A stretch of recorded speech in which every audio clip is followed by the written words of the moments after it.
Mm-mm. Rock and roll, hooch cool. That's you. Hey. Oh, what's going on, people? What is going on, people? It's Monday night, as you already know what time it is. It is time to kick it with K Styles. Um, as you already know, Falcons are now officially eliminated from playoff contention, but the Eagles won anyway, so that game technically wouldn't have mattered anyway. But I'm your boy, six man, K Styles, the fullback. And to my stage left, as I look over this way, as you already know who that is your man, the mad scientist, Mad Mike Sports. Yes, sir.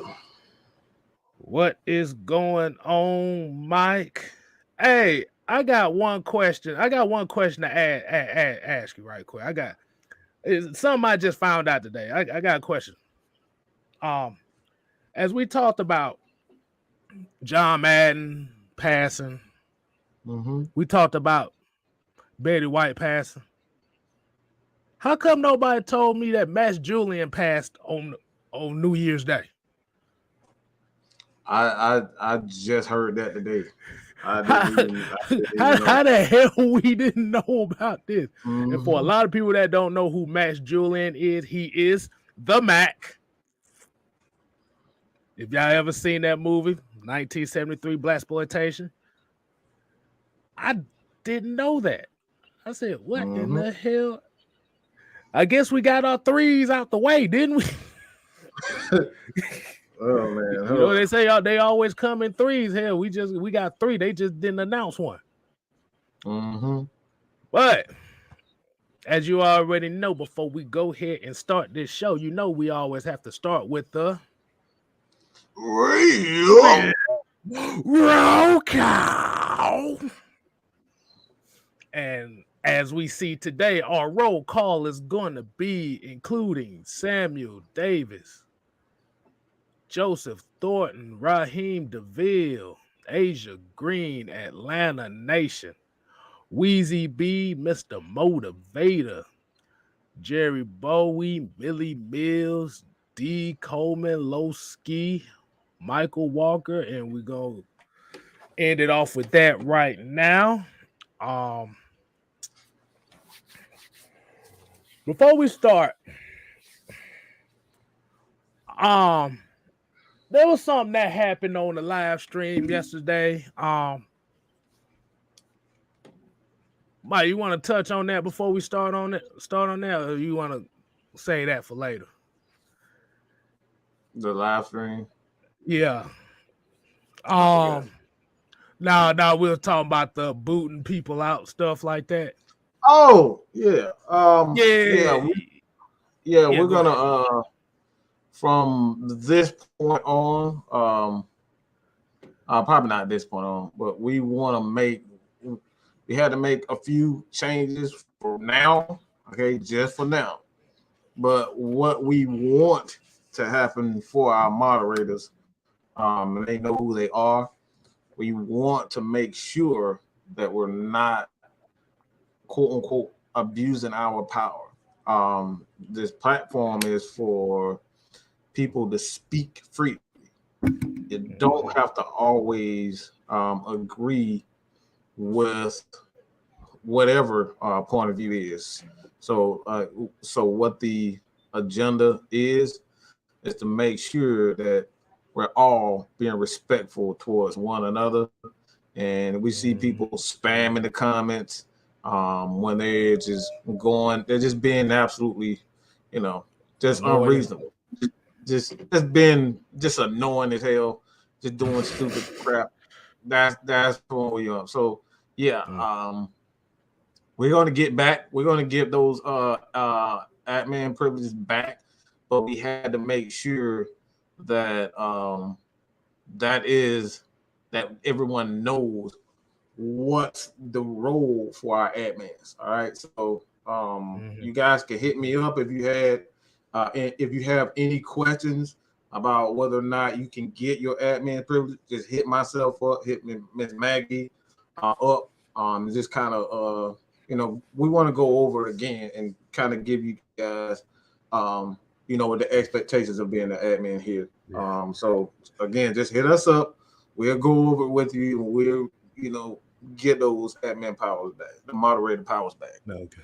Yeah, because the main thing is we gotta filter out the spams and the disrespectful of others, not only on the platform but in the chat. Now, if we talk about blocking people because of Matt Ryan, like I said, I understand we love. Like I said, we would defend Matt Ryan, but if you blocking somebody because of their difference of opinion of Matt Ryan, you're technically being no better than them defending Justin Fields with their life. As much as we talk about people that are on Michael Vick's nuts and would defend him with a life, it basically just showed that them hating on Matt Ryan got to you. You don't want to give them that power, so that's why we want to be fair to everybody. We got to be fair to everybody. But at the same time, for those people that does have that opinions, like I said, this is why we always have Fridays open. It's always open. That's why the line is open. And that's why we have the Matt Ryan topic, because let's be honest with you, most of y'all only come when Matt Ryan, when the Falcons lose, or Matt and spam the comments about it. So everybody has to play a part. And I think also, and I'm gonna say this, and this is gonna be the little last tidbit of it. I think we kind of play a part in that as well, as us being up here as well. We play a part in it. Like I said, it's the energy we give out. But at the end of the day, we got we can't be Atlanta Falcon Nation for the people if people can't express their opinions. Now, if they come to a point where they're disrespecting you, if they disrespect the people for liking Matt Ryan, that's another story. That's another story. That's why I don't like to use Matt Ryan haters or Matt Ryan lovers. That's why I don't use that, because those are general blanketed comments right there that makes no goddamn sense. But when they start putting personal attack, when people start doing personal attacks on people because of a person that they like or don't like, we can't have that over here. So we just want to get that public service announcement out the way. We definitely appreciate everybody tuning in. And wait a minute, hold on. Oh, whoa. Oh, not yet. No, he said not yet. He said not yet. But okay. But yeah, like I said, we like I said, if we say we are the nation, everybody is the nation, we gotta show everybody the same respect.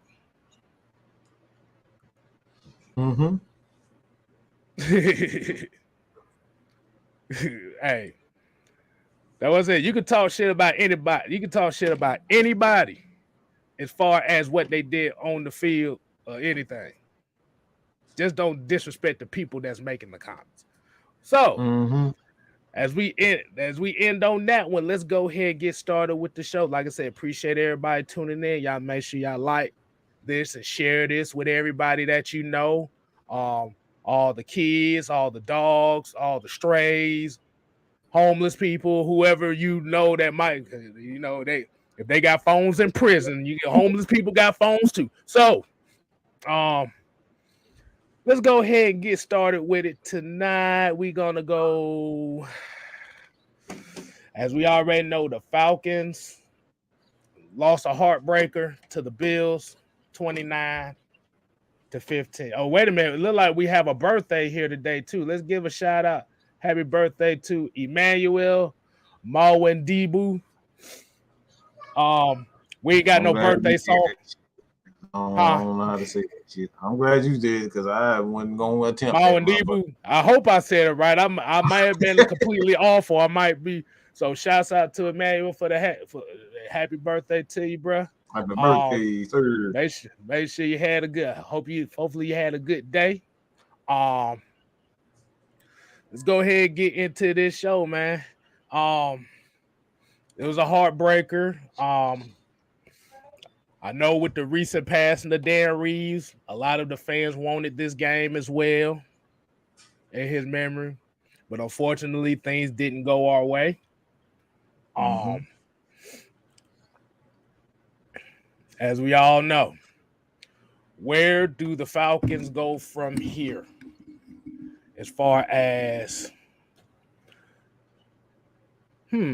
where do they go from here? Like, what do you think is the mindset of this team now?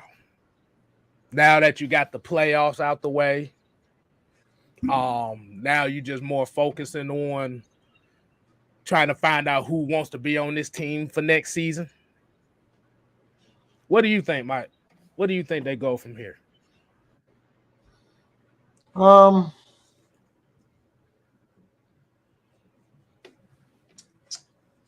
it's that's a difficult one.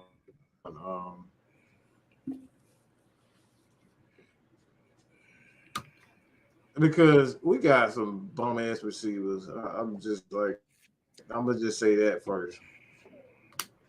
These motherfuckers can't stop a nosebleed.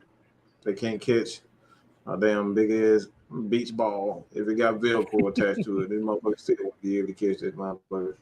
So, um, I already know as far as the wide receivers concerned where they're going to go. It's either Russell Gage or that's pretty much it. Um, you already know our feelings about Calvin Ridley, but in case you don't, um, I'm at the point where I just don't care. Don't care if he leaves, and I'm fine if he stays. Um, because the Falcons obviously don't have good receivers, so they'll be ignorant from a business standpoint to just say, all right, since we don't have receivers, get rid of them. So if they decide if he wants to be here, if they decide, okay, we're bringing him back, I'm totally fine with that. But where they have to go from this point, they got to decide whether or not who are the running backs. Because Cordero Patterson can't be the running back. He can't be the starting running back. That can't happen. Don't know what the hell is going to happen with Mike Davis. He's just, I can't have one good game and then three good okay games. Nope, I need him to be on point. I need him to be on point more than what he's doing. Offensive line, there's nothing to tweak there. Just get a couple of depth pieces because injuries do happen in the season. Bring back a guy like Gunno. Gunno deserved to be back, even though he had an injury, kind of kept him out for the most part. But I'm happy with the offensive line. There's nothing that needs to be taken away from this offensive line. These guys are young. These guys have a high pick players from left tackle all the way to right tackle. These guys are high pick players, so I'm fine with it. Defensively, woo boy.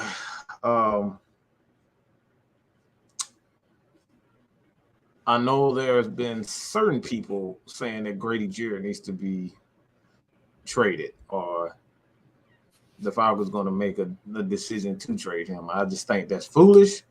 But if that should be, Grady Jarrett's going to want a lot of pieces. He's going to want a lot of pieces, a lot of draft picks, because he's, in my opinion, the second best defensive tackle in the league. This dude is an absolutely disruptive force. And depending on whether or not he wants to stay, the Falcons end up, I could see him staying, get him an extension, so him and Matt Ryan, for the most part, can be the staples on both sides of the ball that pretty much lead us into the next generation of Falcons. Secondary is just that's AJ. AJ and I could quite possibly see Isaiah Oliver. Good gracious. But Isaiah Oliver coming back, even though he had a knee injury for the most part. The dude deserved to be here. Isaiah Oliver played his ass off to change everybody's opinion on him. But the secondary, I like Deron Harmon, and I like Eric Harris. I wouldn't mind if those guys are back. And then kind of prime a younger safety to kind of take that strong safety position, or you can quite possibly, allow Jalen Hawkins to kind of take that spot. The Falcons are in a good position. These guys that stay healthy, this team could really continue to grow and blossom into something that we want, because we've seen some good things from this defense. We've seen some great things from the offense. They just need more talent and more depth at this point. So I know that was long, but that's hey, you got that. I was about to say you got that from just this game alone. Right. That's true. Yeah, I mean, yeah, taking from this game, where do they go from here? We saw some bright spots, and we saw some glaring things as well. As Mike said, I kind of agree with the Cordero Patterson thing. And this is kind of what I've been talking about the last couple of weeks with him is they talk about, like I said, he's a big guy at 6'2", 230. So you would think that, okay, you might be able to plug him in at running back. But the problem is he just playing running back for the first time, like full-fledged running back for the first time. Mm-hmm. So I don't know if you really can take a chance with big money with him. You're going to need like I agree. You're going to need a running back that can put Cordero Patterson back in his natural position at wide receiver, because that definitely was surely missed later down the line. Our running game got better, but as you saw, the deficiencies in our receiving core is basically defenses are playing to stop the run. They was playing to stop the run. Mm-hmm. If the wide receivers can't get open, they don't give a damn. Let's be honest. They're like, shit. Oh, we plan to stop the run here, because if you paid attention to how the defenses have been playing the Falcons the last 2 or 3 weeks, you've seen a lot of safeties in the box. Mm-hmm. So, I caught that in this game. Like I said, Russell Gage had the one big play at the end of the half. It was like a 25-yard catch on the screen, but it was damn near. But outside of that play, you really didn't see much as far as where you say, okay, this was an important catch from him. I can remember Parker Hesse's catches more than really anybody else that caught the ball outside of Kyle Pitts yesterday. Who? This guy right here.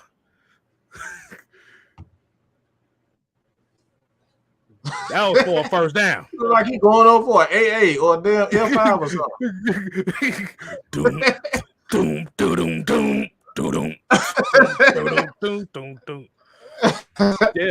Yeah, we got quite a few pictures here from the game, and then, like I said, that right there, that was lovely. Oh Lord, boy. That is lovely. And like I said, a lot of people, and we're going to talk about Kyle Pitts later, because I got something that I do want to talk about that's going to be very interesting. But as you saw the explosion play that he had, like I said, that's the potential that he has. Lord, how much of Jesus? But like I said, the reason why you haven't really seen Kyle Pitts get the touchdowns like that this year is because he's the vocal point of these defenses.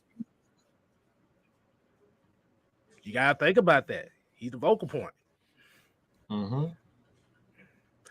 And there was one more thing I had to look at. I gotta put this picture up, Mike. You might look at this picture with kind of like some really this sums up the whole game right here. So close yet so far. And wait a minute, is he rubbing his shoulder pad with a Gatorade towel? Wait a minute. I just seen that for the first time. Bro, do you see the Gatorade towel? Why does it look like he rubbing it? Real? No, yeah. This is actual. Wait. I didn't just catch this till now. Why does it look like he's rubbing his arm with a Gatorade towel in the middle of the tackle? I said, I told you, he liked them scenes. He liked them scenes with the older oil. I'm asking everybody. Look. I'm asking everybody in the chat, do y'all see the Gatorade towel? Because I didn't catch that until just now. I wish I had one of them John Madden cursor things to where I could circle it. So like say these, like, dude, the towel is it. Yeah. That just summed up the whole game right there. He remind look. Here you go. This is what I saw. Mike, this is what I saw right here. That's what he know, my God. That's what I saw. That's what I saw right there. It I don't know what to say about that. But I think we might have somebody ready to come on. I think, hold on. Hey, Mike, I got a question. How do you what do you feel about people that are in charge of things, as we call the Lord of anything?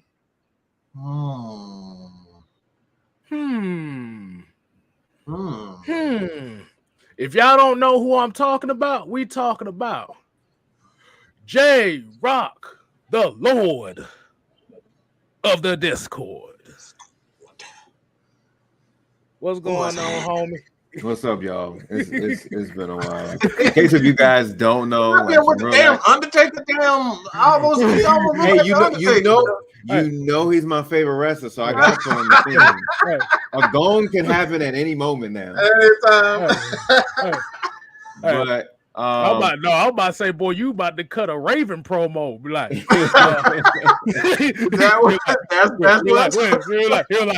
you're like, hey, as the Falcons lose this game, the people will say that this team is absolute garbage.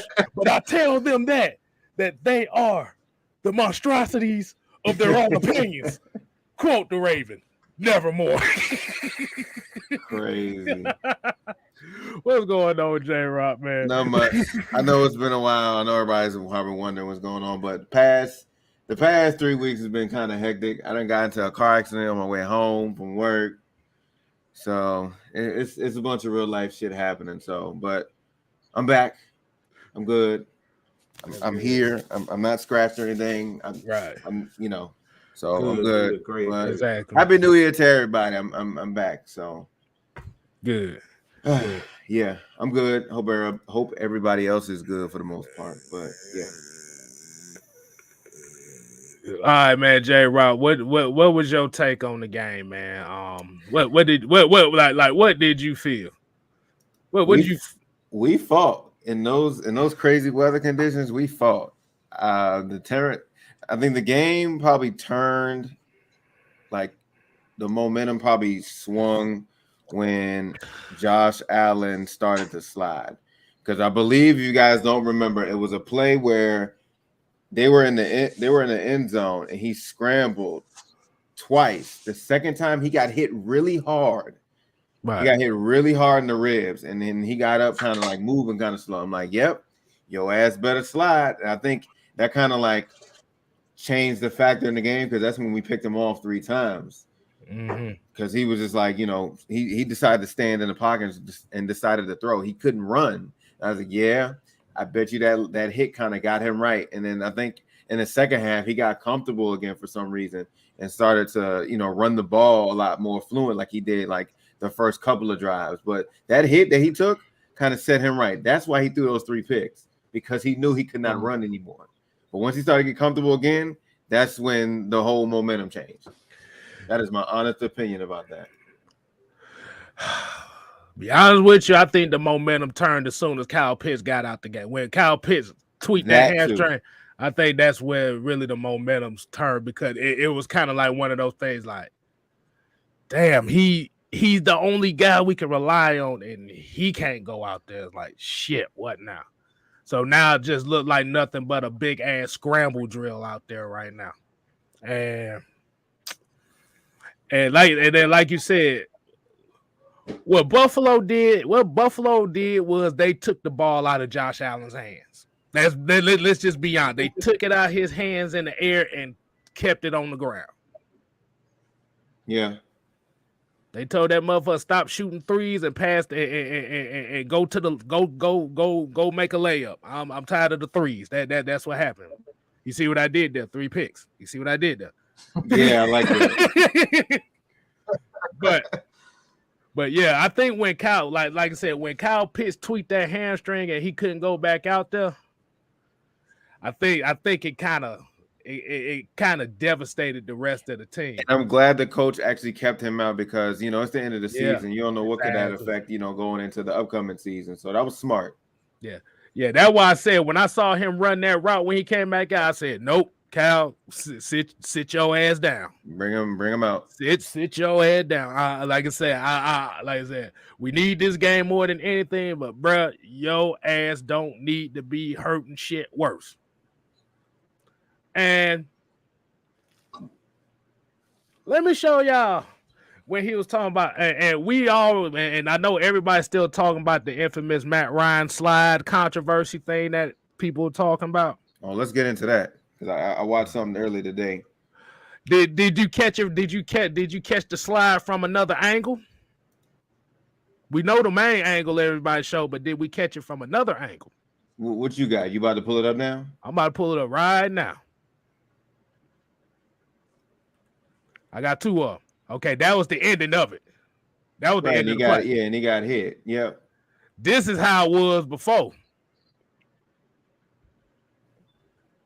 But if you ask anybody this, right, Matt Ryan always runs and does the same stuff, and he either manages to get the first down, or I don't know how this is not a touchdown. And then plus he got hit. So it was like, first of all, why would Matt Ryan? Let me answer this. Why would Matt Ryan talk shit? Give himself up. Yeah, or give himself up, or just basically the flag was basically on him unsportsmanlike conduct or whatever. And why would he celebrate of him being short the 1 yard line? He crossed it. Like, why would he celebrate or talk shit of him being short? He crossed it. He know he crossed it. Yeah, cause if you look at this angle right here, that doesn't look like a give up. Like, I know they showed it from the side, and I think the problem was I think this is the issue. I think this is where the judgment came from, because Josh Allen had been running so angrily since he threw those 3 picks, that if Matt Ryan didn't do exactly what Josh Allen did, that's why they called him giving up. And I hate to go back from this, but this goes back to that catch, that ridiculous catch that they got. If that was us, y'all know what catch I'm talking about, right? I don't know what receiver. Yeah, that's an incompletion. That's an incompletion because he had no possession at all. He didn't really get possession until he was out of bounds. But if that was us, that would have got reversed, just like this call. Plain and simple. That would have got reversed. I don't know if you can pull up that catch that he got yesterday. I ain't got the picture on that one. Man, if that was us catching that ball, that would have been incomplete. I tell you that. I believe just like how this call got reversed, that call would have been reversed. It only happens to us. Only. Right. Right, cause like I said, I know, cause we got the main thing, and like I said, just going to pull this back up. I see a lot of quarterbacks that slide like this around the goal line. I think he's the first one that I've seen that actually got called down, got called giving up on it. Aaron Rodgers do it all the time. Okay. Oh, wait a minute. This is so random. Nothing to do with the topic right now. What'd you say? There's a dude named Uncle Javon. My first name is Javon, just FYI. So I was like, wait a minute. But carry on. Right. Shouts out to you, Uncle Javon. Shouts out to you. And it's spelled the exact same way as my first name. Crazy. Right. Carry on. Yeah. Because I know they tried to explain it. They was like, this was a rule that was implemented like back in 2018. That's some bullshit. It's like that damn dumbass tuck rule. That's just. But like it said, you don't really see it really enforced like that. It seemed like they just picked the wrong time. Because it's bullshit.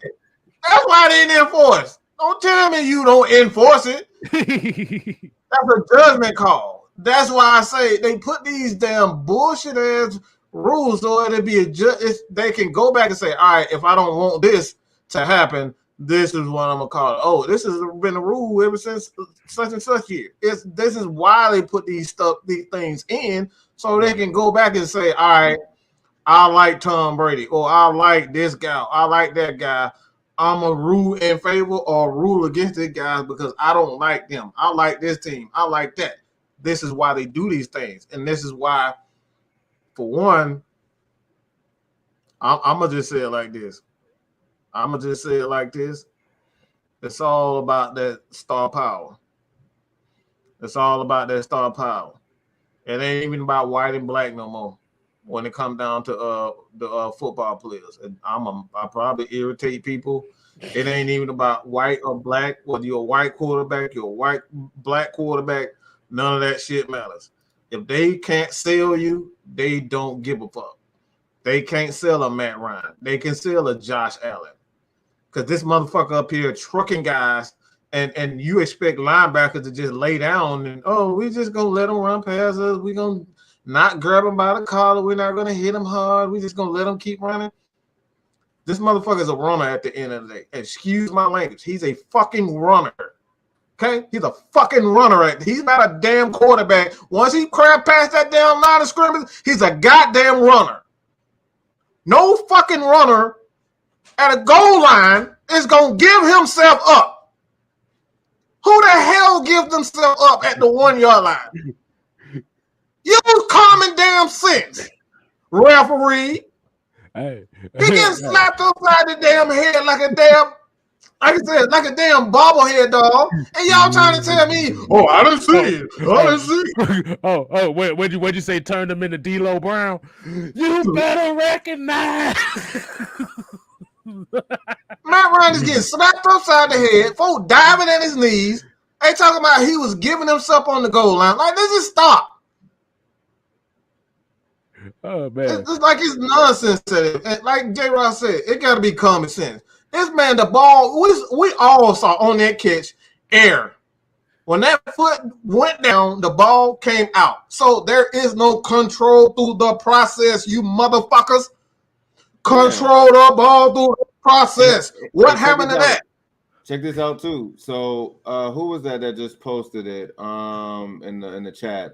This goes back to the Zacchaeus catch. There was a similar Zacchaeus, a similar play to that other one where Zacchaeus I think he got like his few feet down. It happened so quick, but they said he was ruled out of bounds. Y'all remember that catch? Yeah. Yeah, that was the catch that most people didn't know how the hell did he get there. Yeah, how the hell did he catch that? It's the same thing with the Buffalo thing. Are you kidding me? He threw it way out of bounds. He didn't really have. He did one of these. He did bobbled it, and then he did this, but he was out. He was already out of bounds already. When he had full possession he had full possession on the ball, like two hands. He did not have two hands on it at all. So I'm like, how is that? I knew they was gonna rule it. I was like, watch this crap. They're gonna rule it. But this comment actually right here is kind of very interesting because it said if he was giving himself up, they should have called late hit as he was exactly. And you know what's so funny? I watched an interview. What was it? Who hit him? Jordan Poyer. Mm-hmm. You know, he was saying that, you know, talking about, you know, at that moment of the game, you know, everything was on the line. But he's not gonna.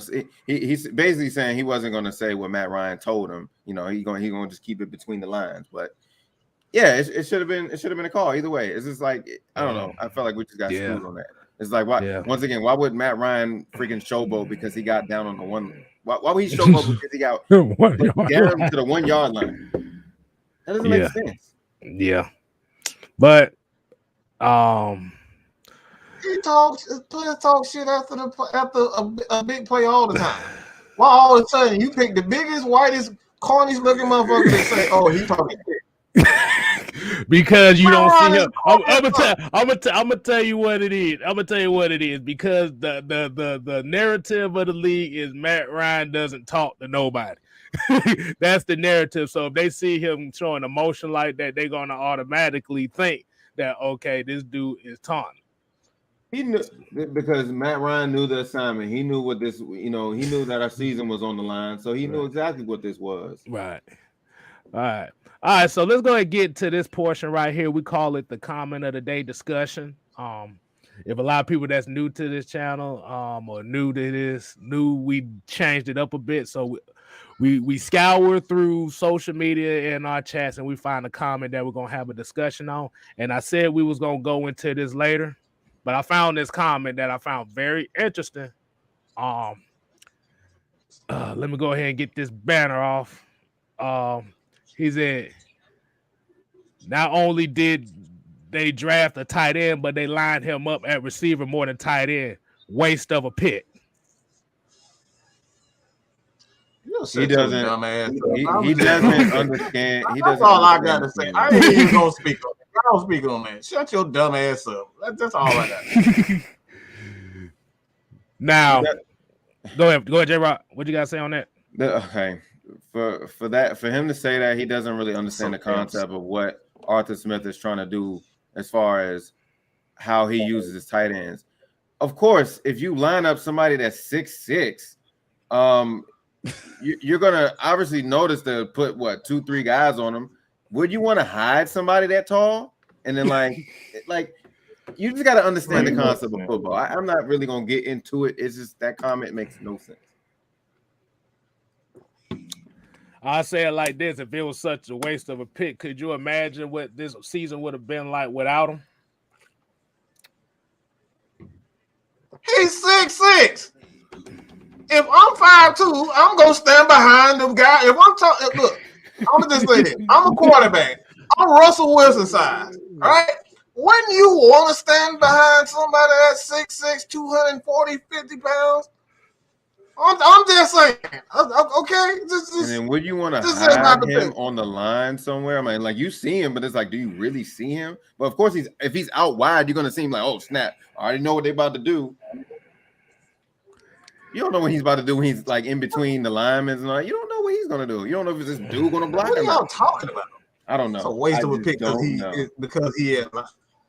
because he's a wide receiver. It's a wasted pick. Man, that's the dumbest shit. If he's catching passes, if he's running really fast, if he's catching passes, if he's getting 1,000 yards, how the hell is a wasted pick? Like, what are you talking about? I don't think it was a wasted damn pick. I don't know what he's talking about. That sounds like.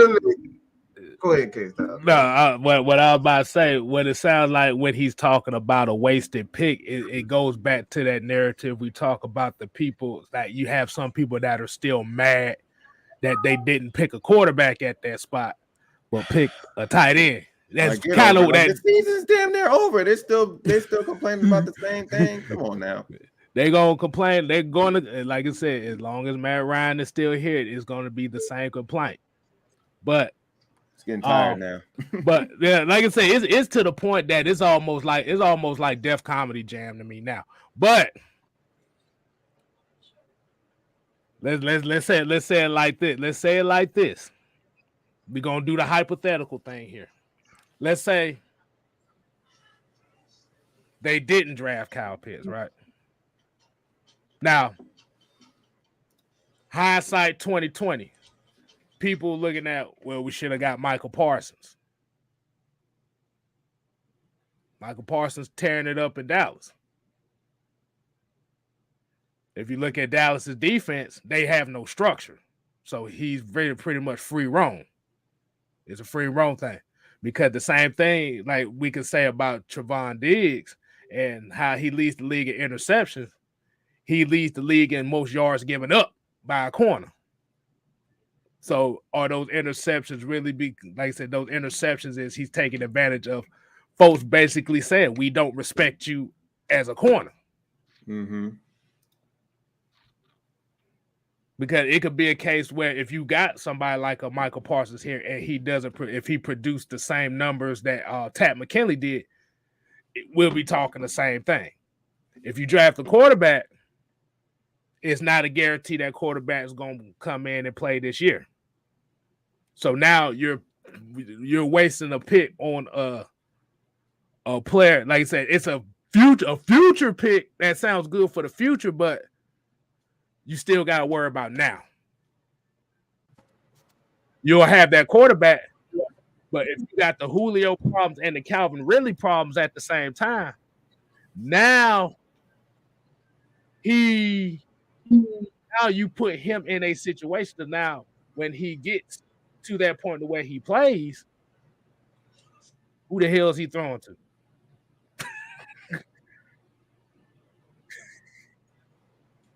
They don't know because they're not in this situation. They don't know.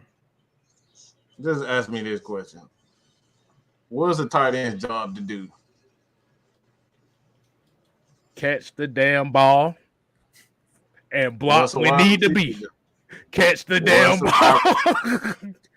So what the hell what are we talking about? Just stop. Y'all got to stop the drugs. Whatever if y'all on that lean, if you smoking crack, whatever you doing, you got to stop it at this point. They loose off the goose. Loose off the goose. Like you got to stop. Everybody's job on the offensive side of the ball, if you're not a quarterback, even the quarterback job is to throw the ball, block when he is needed, which isn't very often. Right. All right. He's supposed to set a pick here and there. All right. Everybody's job is to block, catch the ball, and run really fast. Okay.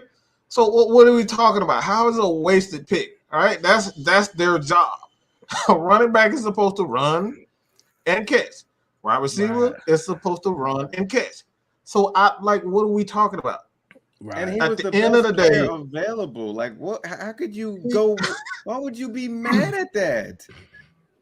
This man is he's already first year. He's a Pro Bowler. What are we talking about? We gotta stop the nonsense, bro. Y'all gotta lay off the lean. Leave the lean alone. It's not good for you. Okay. Like I said, like that's just one of those things where, like I said, people like you got the people. Hold on. It says somebody said they sent a donation. Nah, man, hey, Mike, check on that. Somebody said they sent a donation. Yeah, check on that. It was Jerron Wade. Jerron Wade said he got a donation. He sent one. But that just come down to that point where I'm sitting here looking. If you actually look at the receiving yards, and like I said, if Kyle Pitts is not on this team, it's not a guarantee Cordero Patterson will have a season that he's having. You have to think about it. We talk about Kyle Pitts not only having one touchdown this year. What if I would have told you that 8 of those touchdowns, like Cordero has 11 touchdowns. Oh, here you go. Oh, shit. My bad, Jerron, with the 212 super chat. He said, the no fun league, my Lord, give me the strength. I mean, it's always been like that. It's always been like that. For God's sake, bro. We saw a couple years ago, pass rusher got a roughing the passer call on Tom Brady for smacking him in the shoulder pads. Remember that. I just feel like in this late game in the season, and when it's a game like that on the line, like yesterday, like that was very important. Don't call no dumb shit like that, man. It's just plain and simple. Right. Yeah, and I see, and yeah, y'all go ahead and elaborate on a little bit more. I'm finna look something up right quick. I'm gonna look something up. So I want to get y'all thoughts on that. So how do you think this Falcon offense would have looked without Kyle Pitts for the whole season? Are you including the issues that we're dealing with right now, like including with Ridley and all that? Because remember, the Julio issues came up before the draft. Yes. So Julio is already gone. Are we saying this before the whole Ridley thing, or what? How are you going about this? Because at the rate that this looked like the Ridley thing was going to happen regardless. So throw the Ridley thing in there as well.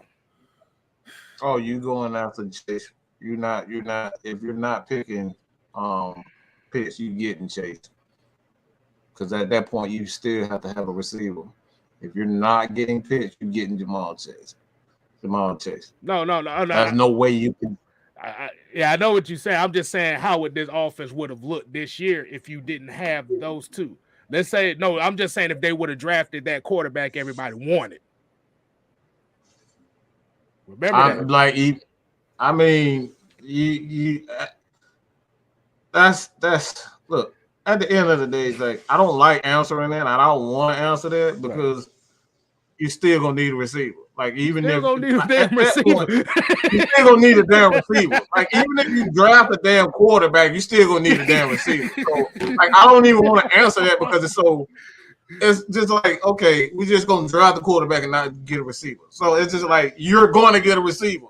Either you trade back up to go get a Chase or get a receiver in this draft, you're going to do that. So either or, you're going to get a receiver. There's no way they were not going to get a receiver in at least the first or second round. You're going to get one because they were that bad. Right. So we got a $10 from Bond. He said, I appreciate y'all so much. This content definitely everyone. A huge shout out to J Rock for sending me over to you guys. Hey man, we definitely appreciate it, man. And I'm glad you supporting J Rock and definitely continue to support. We definitely appreciate you, man. And yes, sir. Got a $5. We got a $5 super chat. Holla, holla. Mark Riley said, y'all keep it real, pre-coded, y'all. Exactly. Yeah. But I was going to get to this. I was going to get to this one right here because, like, the only knock on Pitts is he only had one touchdown. I say Cordell Patterson responsible for the higher win total. This is the only thing I'm going to say, too. If you pay attention to how these defenses play Kyle Pitts, they playing Kyle Pitts like he's a pro. They playing him like he's an all-pro tight end right now with no wide receivers around him. So what if I would have told you out of those 11 touchdowns Cordero Patterson had, that maybe 4 or 5 of them should have went to Kyle, that could have went to Kyle Pitts? Would we be saying the same thing about Cordero and putting a higher emphasis on Kyle Pitts if he had more of those touchdowns? Yeah.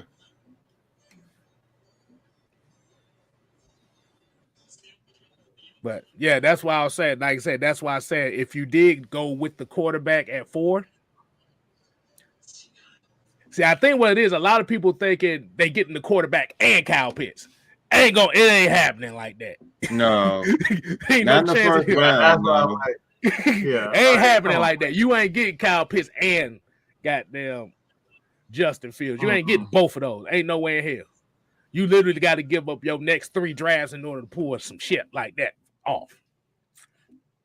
And you already didn't have the money enough to really pay guys like that. You think you're going to pay 2 first-round picks that were back-to-back top 10 picks? Absolutely not. Nope. No, you ain't got the cap space. What's Vince McMahon theme? No chance. No chance in hell. Boy, that motherfucker Terry Fontenot get his ass fired after a year for that one. But this is what we talk about with it. Like I said, it's if you don't have some type of playmaker to alleviate what the hell just been going on, like you said, adding the Julio and Calvin stuff, Cordell Patterson wouldn't have the year he had. Yeah. And now you put the rookie quarterback in a situation to where now when you put him in, yes, let's say we do put a Justin Fields in. Now you got a guy that can run. But what happens? You gotta remember the NFL, like I said, shit don't last long. They see Justin Fields running all day, they gonna have a defense for it. If you look at Lamar Jackson and Baltimore, yes, he's running for a lot of yards, but look what happens when the end of the season start coming around. The rushing yardage start going down because these teams are like, okay, we see what you're doing. Let's put these athletes on the field and see if we can outrun them. And now you put in a situation to where, okay, now he can't use his athleticism like that. What else does he have? That's what we talk about with the mobile quarterback thing. You can start off mobile, but eventually your quarterback skills going to have to go up. You're going to have to improve as a quarterback because if you don't and you just rely on your mobility alone, you're going to get destroyed in this league. So I know that was kind of an interesting breakdown on that. I know that's going to piss a lot of people off, but I don't care. All right.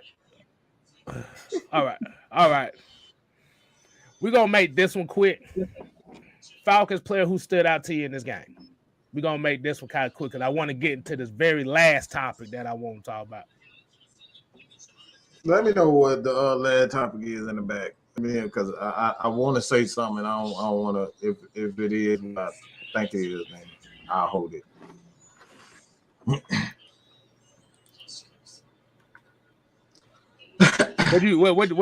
What player you think it stood out for you, J Rock? Oh, you want me to go first? Yeah. AJ Terrell. I mean, minus the dumb penalty that he did on Stephon Diggs. Mm-hmm. Terrell Allen. That's all I gotta say. Right. That's all you gotta say. That's all I gotta say. Yeah, cause I mean, if you looked at the numbers, he only gave up 2 catches for 19 yards. Oh, you know what? I did see somebody new that I was not seeing before. That I will kind of give credit to, even though he did good. He got some good tackles in, some good reps in. What's his name? Sean Williams. Oh man, I like what I saw from him. Oh man, that motherfucker don't give a damn. I just let you know that now. That helmet, he showed you he don't give a 2 shits about it. That was nice seeing him. He's been in the league for a while, so I mean it was nice to see somebody different. I like now in the end of the season I'm starting to see people that should have been playing like early in the season, like Big 5-0 Kaminsky. So it's good to see like guys like that. But stood out to me, Terrell Allen. That's all I gotta say. Terrell Allen. All right, Mike. You guys quick take on who stood out to you in the game. A quick take, and I don't think anybody you saw it for yourself, but what I saw differently in this guy is he knows he's good now. You can see the swagger on the field now when he gets up off of attempted tackles. You can just see it in his eyes. Yeah, these motherfuckers can't handle me. And that guy I'm talking about is Kyle Pitts. The dude, the swagger in this past game was just, okay, I know I'm good now. He was just like the dude, he was not only running past guys, he was running through guys. And you haven't seen that since Julio. No receiver in the league does that other than Julio Jones. Hopkins doesn't do that. Nobody does that. Julio was the last receiver to do that. But this guy is 6'6", 240, 250. He's running through guys, and he's running past guys. And that right there in itself is a problem. Now you're going to have guys coming after him. They're going to be afraid to even get near him now because guess what? You might get a stiff arm. The dude was stiff arming, like, he stiff armed like 2 or 3 guys on that play. Y'all can check my Twitter. Go look at it yourself. The dude stiff arm a tackle. He broke a tackle, stiff arm a guy, stiff arm another guy. And if it wasn't for him, Russell Gage missing the block, everybody missed that. But yeah, Russell Gage missed the block. He would have been gone. So the guy just the dude, he knows he's good. And I think it was Chauncey who telling me this, but he's like he didn't. Yeah, it was Chauncey. Chauncey told me he's like this man don't even know how good he is. Kyle Pitts didn't even know how good he was when he got into the NFL. He didn't realize how good he was. But now, yesterday against the Bills, he was like, "Yeah, I could see that switch in his mind." He was like, "Yeah, I'm good." So that's what stood out to me. He knows he's good right now, and the NFL. I'm telling y'all right now, y'all think y'all got a pass when Julio left. This dude is more dangerous than Julio, and I never thought I'd ever say that because when you got a tight end who controls the middle of the field, and he's bigger than Julio, that's a goddamn problem because now you got to worry about a guy in the middle and you leave the outside open to guys like Calvin Ridley. That speaks for itself.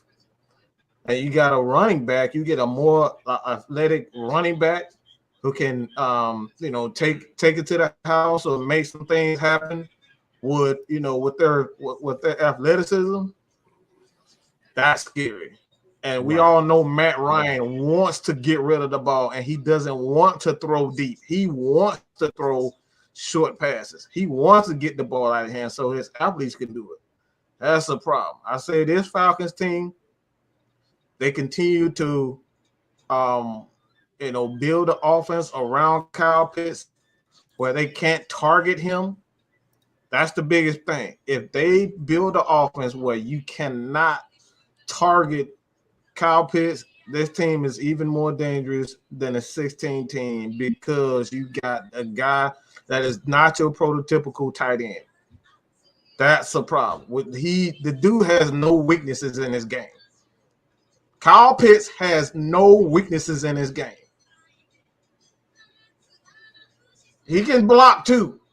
He's improving on this blocking, but he can block as well. That play that we saw Cordero went on the outside, guess who was blocking?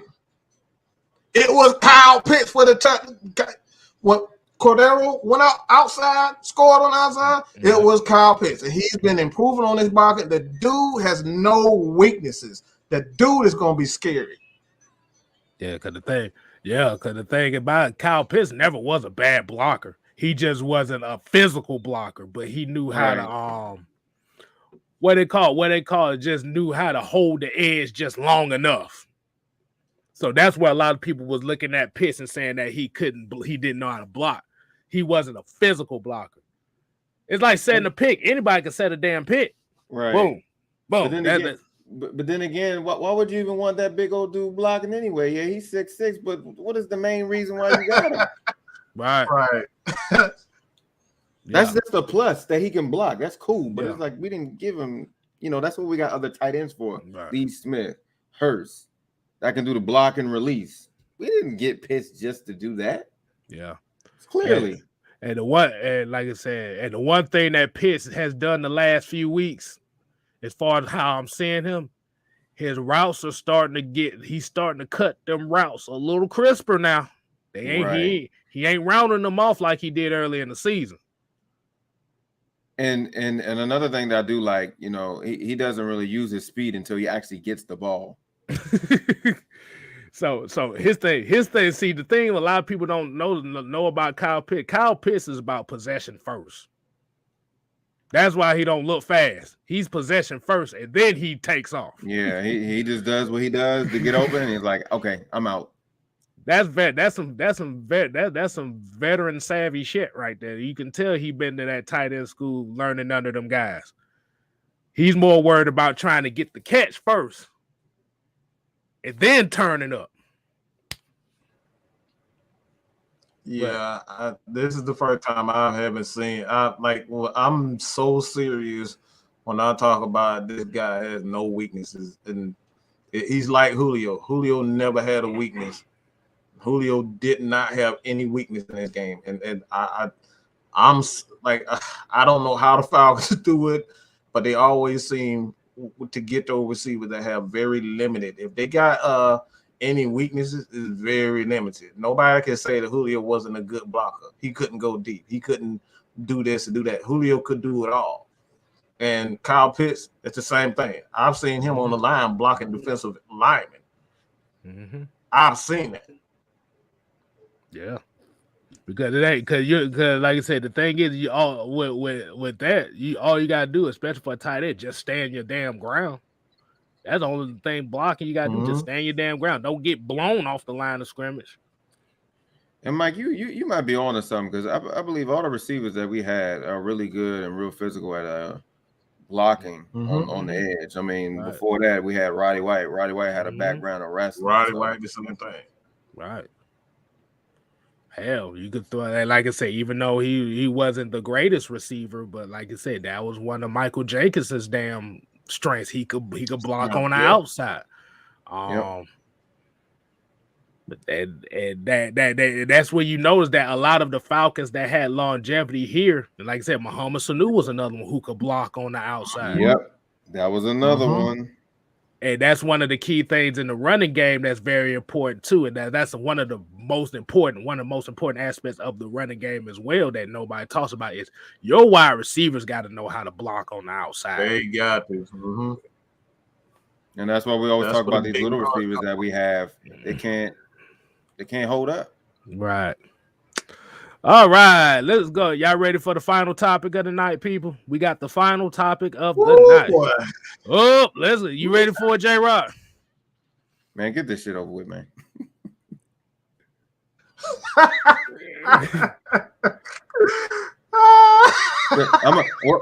gonna tell you why. I'm gonna tell you why I just say go ahead and get it over with. Y'all gonna know exactly why. He's now on that list now. Yeah. Everybody already know what the hell is going on. What the fuck is that? What?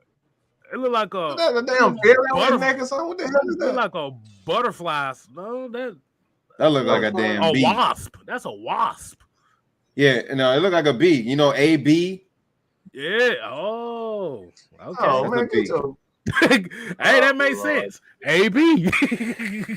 Oh Lord. Shit, the motherfucker. Oh no, them motherfuckers calling him AB now. Can I go first? I want to get this over with. Go ahead. Go ahead. I ain't never seen Rock. He irritated as a mother. Go ahead. I'm gonna be okay. So I'm gonna let the the ignorance get out real quick, but man,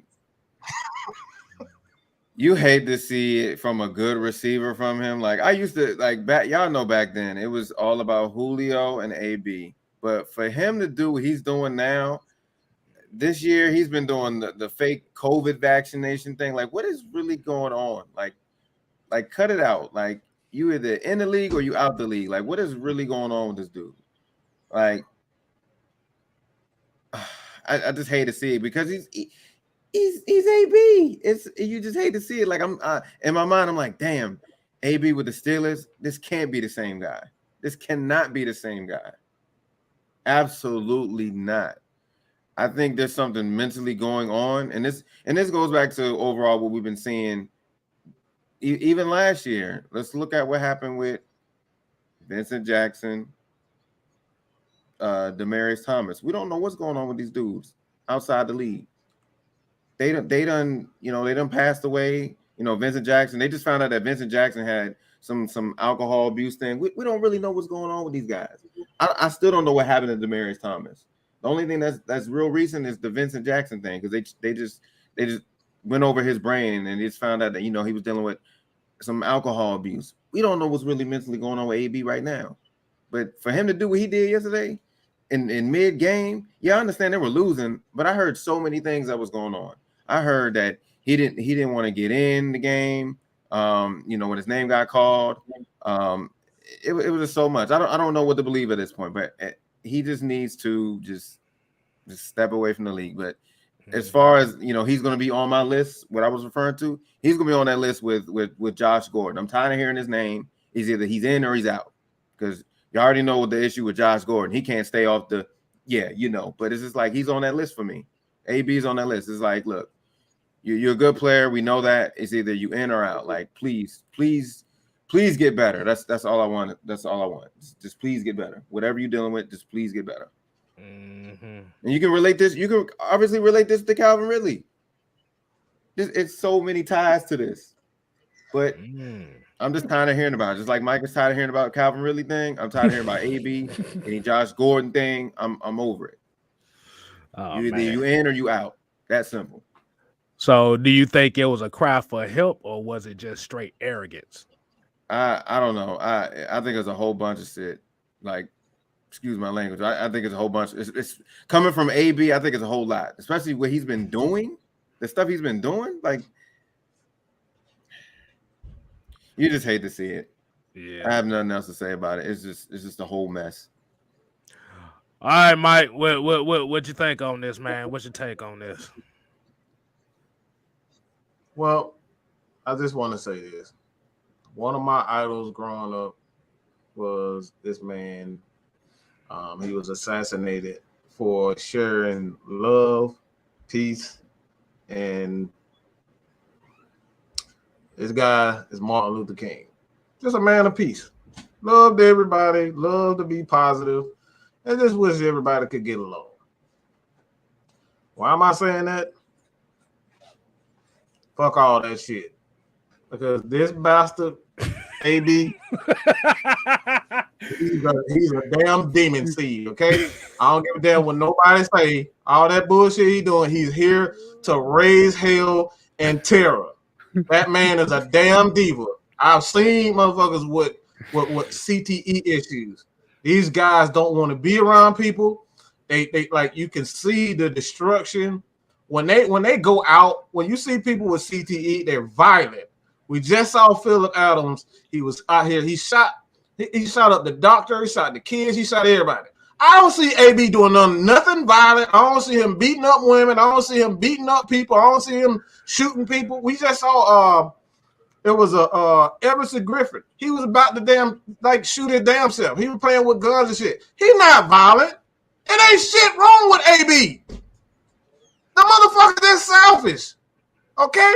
And I don't give a damn what none of y'all say. Nobody can sit up here and tell me that this dude is suffering from CTE. I'm not gonna say it doesn't. It doesn't. It don't. Maybe it plays a factor, but at this point, until I see him shoot up some shit or he beat the hell out of some people, don't talk to me about no CTE. I don't want to hear that bullshit because it's bull crap. It's go back. His stepfather, you can go look at it.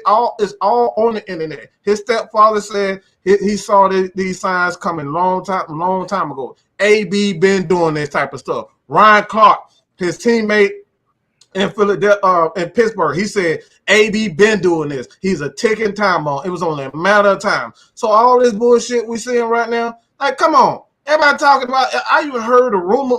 Well, it wasn't a rumor. People saying that, he was. Oh, his ankle was hurting, all this other bull crap. He mad because of $300,000. You AB, you can make a phony ass rap video and get damn $300,000. All right, I don't want to hear that bullshit. Okay, so let's just stop all these damn excuses for that nonsense. Who the hell take their shirt off in 20-degree weather? AB, he's been doing that shit. Farting in front of the damn doctor, like the dude is just a damn clown at the end of the day. Y'all saw the video, farting in front of the damn doctor. It's like, the dude is just an idiot. At the end of the day, those aren't violent. That's not sign of CTE. He's just a dumbass. That's just some people just fucking stupid.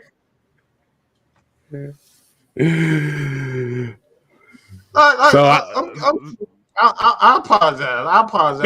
No, you good. Hey, you good, man. Hey, we just speaking. We speaking our truths around. We speaking truths around here, man. Because You forgot one person that's had a story. James Harrison. You know, everybody thought James Harrison was a crazy motherfucker. He said this motherfucker is crazy as hell. Said I think it was James Harrison said he invited Antonio Brown to his house, and he said Antonio Brown was acting like acting like a fucking maniac. But Mike's take on it is just plain arrogant. Well, I would change that to plain stupidity. So a lot of people don't know, like what Mike just said was the stories were it was incentives that was involved. It was the ankle thing. My thing about the ankle thing is if your damn ankle was hurting that badly, why the hell is you jogging and doing jumping jacks on the field? Come on, bro. Why the hell if your ankle hurt, you ain't doing no damn jumping jacks. Don't make no Them is compact damn exercises. You ain't doing that yet. Second of all, incentives. If it came down to incentives and catches, Tom Brady was gonna throw you the ball anyway. Chris Godwin is out for the year. Mike Evans he's hobbling up like a motherfucker. You just came from a game where you caught over 10 passes for almost 120 yards the week before.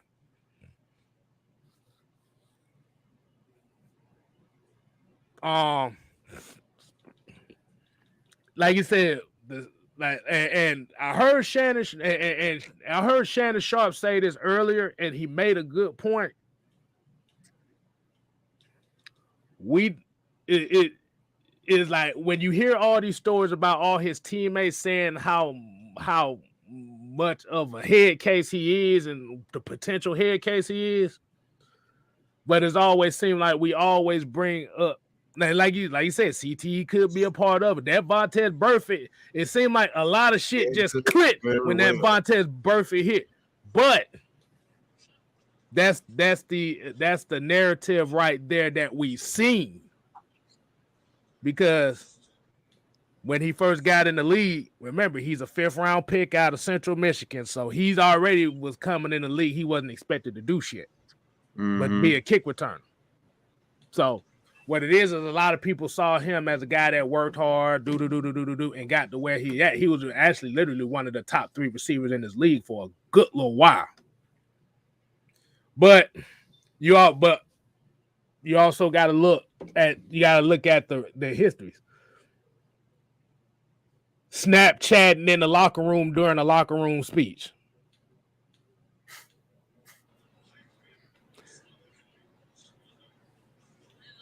Bitching about a rookie wide receiver that got praise from his teammates, in which that rookie wide receiver looked up to your ass. You gotta think about that as well. You gotta look at the stuff that went down in Oakland. I forgot all about that. In Oakland. He called Mike Mayock a specific name that we're not gonna repeat on this show tonight. I forgot all about that. I forgot about that. The minute this motherfucker flew into Oakland training camp in a hot air balloon. Remember this? That's crazy. I totally forgot about that. This dude was the Fortnite spokesperson because all the Fortnite dances was based on his ass. Remember?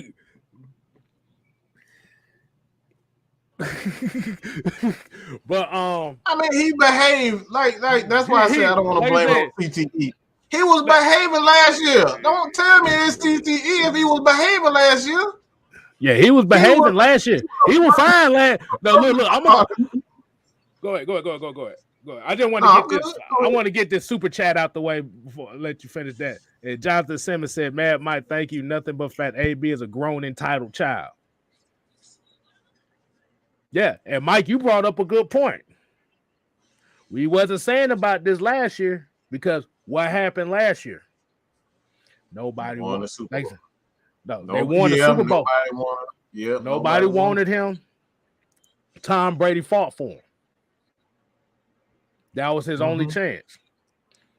But somebody, I think Shannon Sharp again said something very interesting. It was like once AB realized that whenever a certain team needs him, he started acting like he's above everything.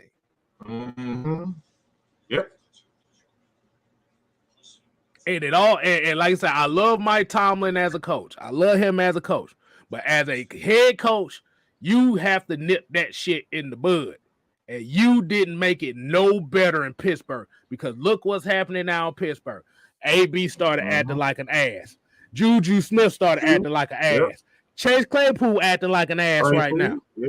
Yeah, because he was just putting up with it at that point. Right. Yep. Just imagine. Hey, look, he was dealing with him and Le'Veon at the same time. Wow, you dang, Kstylzz, you really just wow. I didn't even realize that. That's a pattern with Mike Tomlin.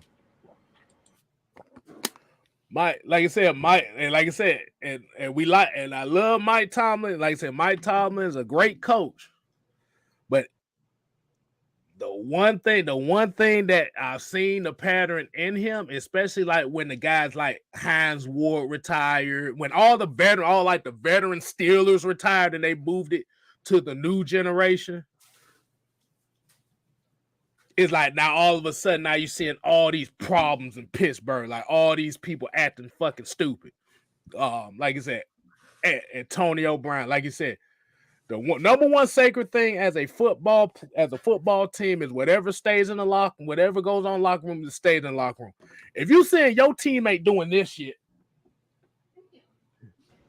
Snapchat and shit in your damn locker room, come on, man. And the coach, you already laid down the law that shit wasn't supposed to go on. Mike Tomlin has played a big part in what Antonio Brown has been up until now. He allowed it. But I got a question for y'all. I have a question for y'all. It pertaining to what we just saw with Antonio Brown.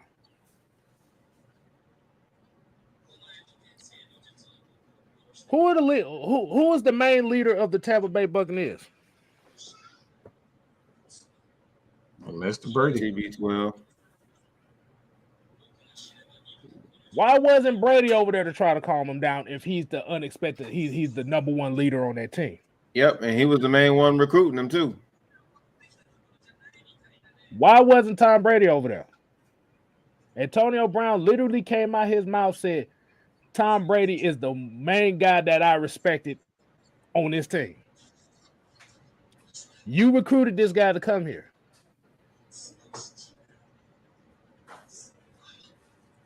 It's a good question. I don't know what he said in his post game yesterday, but the guy Cause I'm gonna tell you something, and I looked at it very closely, and I talked with this with one of my coworkers today. If you looked at how Antonio Brown acted, it looked like somebody that he was close to said something that pissed him off. Yeah, because Mike Evans was the only one that was near him.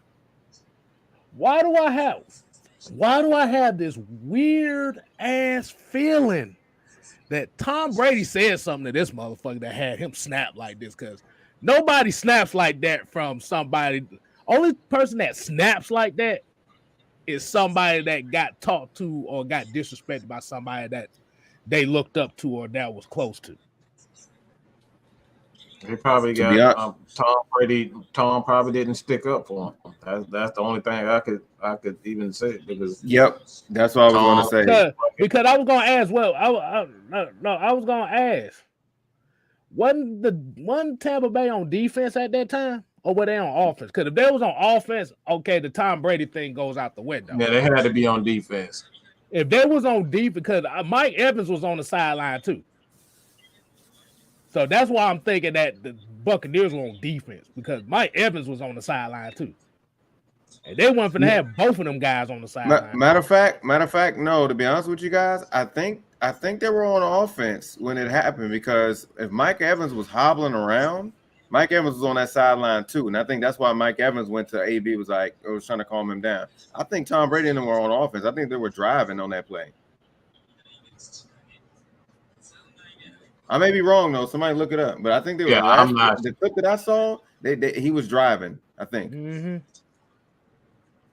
But like I said, at the end of the day, Antonio Brown is an ass. Mike says he's a clown. He's an ass. Yeah. It's just plain and simple, bro. Like I said, it's too many repeated incidents that's happening that's involving teammates and organizations. People talk about how T.O. was a damn diva. No, that was Skip Bayless saying T.O. was a diva. Mm-hmm. Y'all let Skip Bayless tell y'all that T.O. was a diva. Antonio Brown is way worse than T.O. Hey, hold on. You know what makes sense? Okay, it just dawned on me. So this is probably what happened. Because what Bruce Arians said and then what we're trying to figure out is kind of like adding up now. So if Mike Evans is out for a play or a couple of plays because he's hobbling around, he probably called AB, was like, okay, get out there. And then AB was like, no, because my ankle or whatever, right? That's probably how that started. Right. Mm-hmm. So a lot of people saying that the Tampa Bay was on offense. So that kills that conspiracy theory right there. But at the end of the day, like I said, at the end of the day, Antonio Brown, he's just an ass, bro. Ain't no way, bro. This dude literally ran off the field, did jumping jacks, called an Uber outside. Then he ride back with the team. Recorded it. They recorded it and everything. And he probably did a Facebook Live in the backseat of his Uber while doing it.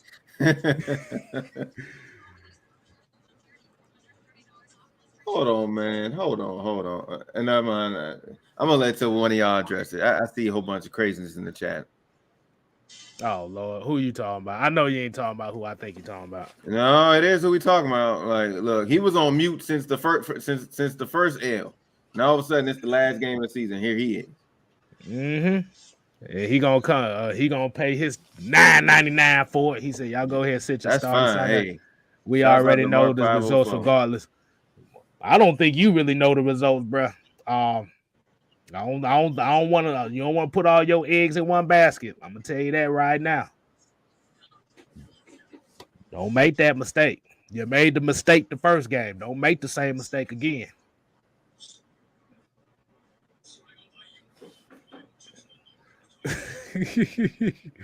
Kenneth Lewis say, and he dropped a rap song the same day. Yeah, that ain't no damn CTE right there. That's dumb.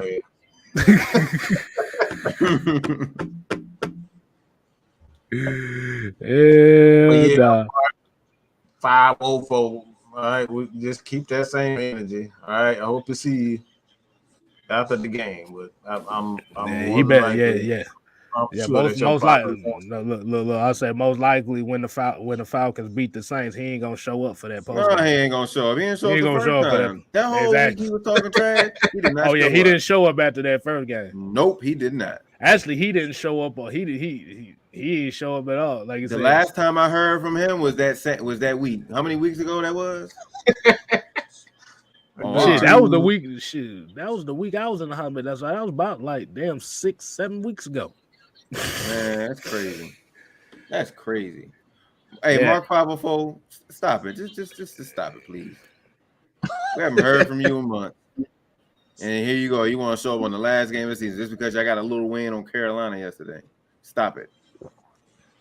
Mm-hmm. Yeah. Okay, like I said, you just better show. You better show up, win or loss. But if you don't, we gonna put that up in display for everybody to see.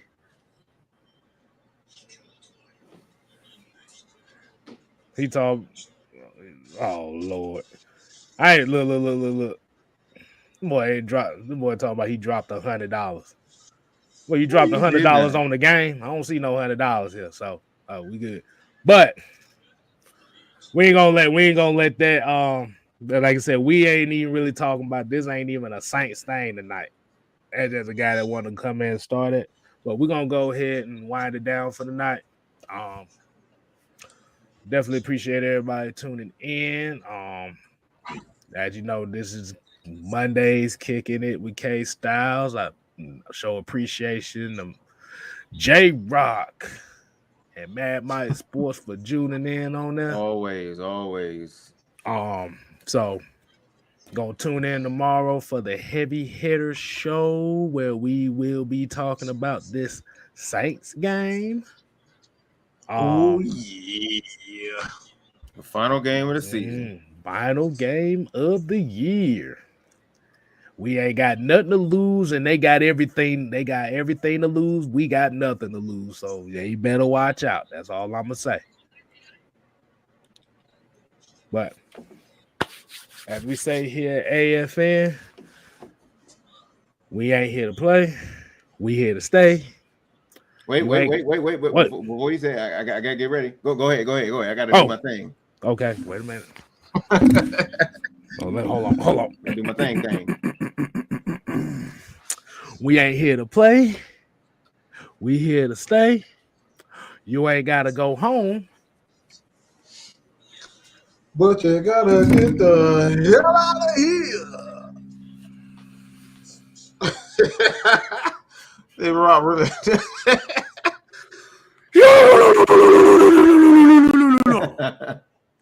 I gotta throw myself. Gotta just